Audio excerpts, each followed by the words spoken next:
Beirut, Lebanon. Saudi Arabia has long been known as one of the world's most restrictive environments for women, where they could not travel alone, hold a wide range of jobs, show their hair in public or drive. That is beginning to change. A series of recent decisions by Crown Prince Mohammed bin Salman, the country's young, de facto ruler, could revolutionize the lives of Saudi women. They will soon be allowed to attend soccer matches at public stadiums. They have been named to prominent positions. In June, they will be allowed to drive cars, even motorcycles, the government says. Women will probably even be able to join the traffic police.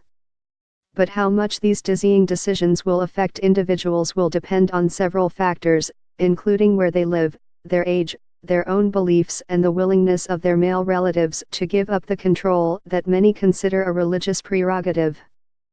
While the kingdom's strict gender rules are often seen as an extension of its deep connection to its ultra-conservative interpretation of Islam, they are, in many ways, deeply entrenched cultural norms. And despite the speed with which the official decisions could potentially free up women's lives, the culture could shift more slowly. Most public spaces in Saudi Arabia are designed to keep men and women apart.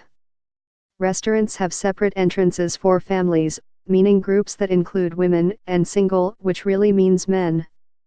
One mall in Riyadh, the capital, has an entire floor for women only, called the Ladies' Kingdom.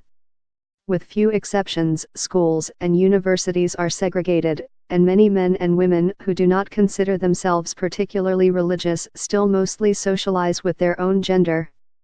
In conservative circles, men rarely mix with female relatives who are not their mothers, daughters, or sisters. Some men live their entire lives without seeing the faces of their brothers' wives. But the rules are not as strict as they once were, and in many places, change has already begun. Saudi Arabia has a large youth population. About 2/3 of its 22 million citizens are under 30. Compared with members of older generations, young Saudis have grown up with unprecedented exposure to the rest of the world.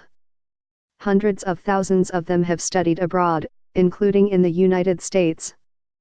And social media and satellite television have made even those who remain at home familiar with other societies. Many of the young Saudis have even come up with their own rules. Some young women have turned the abaya, the baggy black gown meant to conceal a woman's form, into a high-end fashion accessory. Others have adopted more revealing forms of the hijab, the headscarf that many Muslim women wear, donning it in a way meant to attract, not deflect, male attention. In public spaces, people tend to follow common rules about modest dress and interactions between unrelated women and men. But in private, Saudis can largely do as they please. Many young people have used that leeway to carve out spaces where they mix and engage in activities that others in society would object to. They hold concerts in basements for their friends or gather in mixed groups to play board games or to watch uncensored Hollywood movies.